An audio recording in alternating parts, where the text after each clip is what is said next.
E aí, Janda, eu queria, para que a gente possa falar de líderes, de gestores, dessa importância, eu queria também te ouvir um pouco sobre a sua história, né? Porque eu acho que a gente falou de cases de empresas, mas empresas são feitas por pessoas, né? Janda é uma mulher negra, nordestina, que começou vendendo salgados em trens do Rio de Janeiro. Então divide com a nossa audiência um pouco dessa sua história, para que então a gente vá falar mais de diversidade, mais sobre a formação de líderes. Bom, eu costumo dizer que eu sou a profissional do improvável, né? Literalmente, hackeando o sistema é totalmente improvável com uma mulher nordestina, essa figura aqui, porque eu vou ser isso aqui sempre, eu não vai ter o currículo que mude quem eu sou, consiga estar em conselho de administração. Eu estou, né, além desses citados, eu estou em outros, de outras empresas também, uma especificamente também no mercado de carbono, que acaba de surgir, que é a Future Carbon. Vender, o que leva uma pessoa como eu estar nessa posição, né? De vendedora de salgados ao conselho de administração. Eu costumo brincar assim, me apresentar assim, oportunidade. Efetivamente, oportunidade. Obviamente que na minha trajetória eu me preparei, fiz várias formações, mas oportunidade. Em algum momento da minha carreira eu tive que tirar foto para participar de processo seletivo. Né? Você tira a foto do LinkedIn e as pessoas olham o seu currículo. Então, isso é o Brasil que a gente vive. Nós somos um dos países, como eu comentei, né, dos mais desiguais, mas onde a maioria é minorizada. Então, por isso que eu falo que eu sou improvável. Né? Ainda somos poucas mulheres aí fazendo recorte de gênero, somos pouquíssimas, a gente está falando de, aumentou 11% em conselhos de administração, sendo que nós somos 52%. Quando a gente faz o recorte de mulheres negras, é traço nas estatísticas, né? Em posições de liderança, a gente está falando, traço, costumo dizer que é traço, foi erro na estatística, 0,4%. Então a gente está falando aqui de oportunidade e também de mudança de mindset. Como é que a gente vai construir um futuro muito mais sustentável e inclusivo se a maioria da população não faz parte do processo de tomada de decisão? E o Brasil é o país da minorização da maioria. Né? Você tem 52% da população de mulheres e elas não estão em posições de liderança nem no público nem no privado. Né? O percentual é baixíssimo. Da mesma forma, população negra, 56% da população também não se vê nesses espaços. Mulheres negras, 28%. Nós correspondemos praticamente a uma Colômbia, em termos econômicos, em termos de potencial, e não estamos nessas posições. Então, a história da Jandaracy, que é a história de milhares de mulheres no Brasil, não sou diferente, eu sou um outlier, na verdade. Mas a minha história é a história de milhares de mulheres no Brasil. O que diferencia a Jandaracy de outras mulheres é a oportunidade. É efetivamente as empresas entenderem que uma pessoa que tem essa trajetória pode agregar dentro de uma organização, através de conhecimento disruptivo, até porque a gente nasceu na crise. Então, quem nasce na crise sabe lidar com crise muito bem e sabe lidar também com processos disruptivos, onde você precisa reinventar. Então, a Jandaracy, ela reinventou e reescreveu uma história. E nessa trajetória, a IBGC é um grande parceiro, a gente criou o Conselheira 101, que eu acredito, uma das frases que eu uso é: eu não sou eu sou uma comunidade. Então, eu não gosto dessa coisa da história única, né?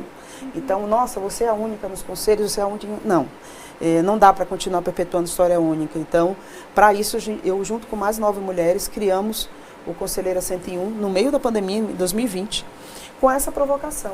Né? Onde estão as mulheres negras? Por que não elas são consideradas nos processos? E aí tivemos o apoio do IBGC, da KPMG, e com isso a gente desenvolveu o IDAWCD, onde eu também faço parte. A gente criou um programa que hoje está na 3ª turma, para promover e incluir mais mulheres negras em alta liderança e conselhos de administração. Essa questão dos conselhos, desculpa, só para claro, complementar aqui, a gente tem trabalhado muito junto essa questão da diversidade, porque o que a gente tem escutado muito em alguns conselhos eu busco a diversidade, mas eu não encontro. Eu não sei onde está este profissional. Então, a gente tem trabalhado muito, o IBGC junto com o WCD, PwC, IFC e B3, a gente vem trabalhando muito, desde 2014, com um programa que é um programa que a gente chama de diversidade em conselhos, em que a gente começou com gênero, a gente já está no 6º ano, e aí surgiu o Conselheira 101, então a gente vamos abraçar, e todas as outras causas que abraçam a questão da diversidade, a gente vem construindo coletivamente um grupo de pessoas que trabalham para mostrar que existem sim profissionais, né? E então a gente tem trazido também muitos conselheiros para que a gente faça um trabalho de mentoria com conselheiros e conselheiras que escutam e trabalham durante um ano com essas mulheres, né? Mulheres de diversos tipos, idades, regiões e tudo mais, para que inclusive seja uma mentoria reversa, porque não só essas mulheres sabem que existe diferença entre ser executiva e ser conselheira, mas também que esses conselheiros e essas conselheiras que estão mentorando vejam o seguinte: nossa, estou trabalhando durante um ano com uma pessoa que pode ser meu par em algum conselho. E a gente tem percebido que esses programas de mentoria reversa acabam funcionando, né? Então tem o Diversidade em Conselho, Conselheira 101 e muitos outros que vêm surgindo ao longo do caminho, que a gente acaba mostrando que sim, tem gente profissional que pode estar não só em conselhos, mas em diretorias, em presidências de empresas de todos os portes e essa tamanhos. questão do conselho é muito bacana, porque, quer dizer, já é um passo além, né? A gente até pouco tempo estava discutindo apenas a questão da liderança feminina. Quando a gente fala de conselho, realmente, né? Por que, então, as mulheres estão sendo líderes, mas não estão chegando ao conselho das empresas, né? Os conselhos. Quer dizer, acho que até a gente pode concluir que avançamos um pouquinho, talvez, aí na pauta, né? Porque já temos essa discussão, pelo menos, pautada, certo? Tem grupos como os de vocês que discutem isso, né? Em 3 anos a gente saiu de 10% para 14,5%, que a gente acha que não é o suficiente, está muito longe dos 52% de mulheres, né? De novo, a gente continua sendo, né? Eu costumo dizer, e aí eu faço a interseccionalidade da diversidade, né? Eu costumo falar muito do E. Né, essa interseccionalidade, a gente não é uma coisa só. Ainda é muito baixo. Né? Então, e essa foi uma das provocações que a gente fez na época, de esse processo de visibilização. A gente tem um processo de invisibilização.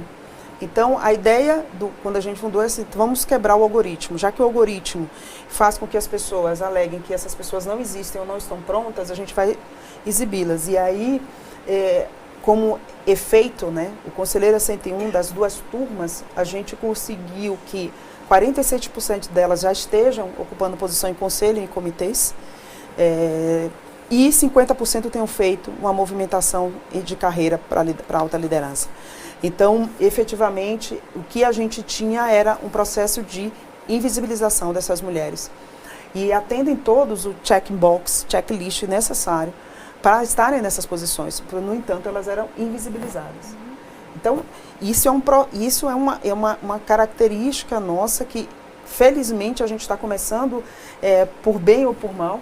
E aí, acho que é importante falar, né, tanto do que a CVM fez no começo do ano, como a audiência pública da B3, do Pratique e Explique, ou Explique, né?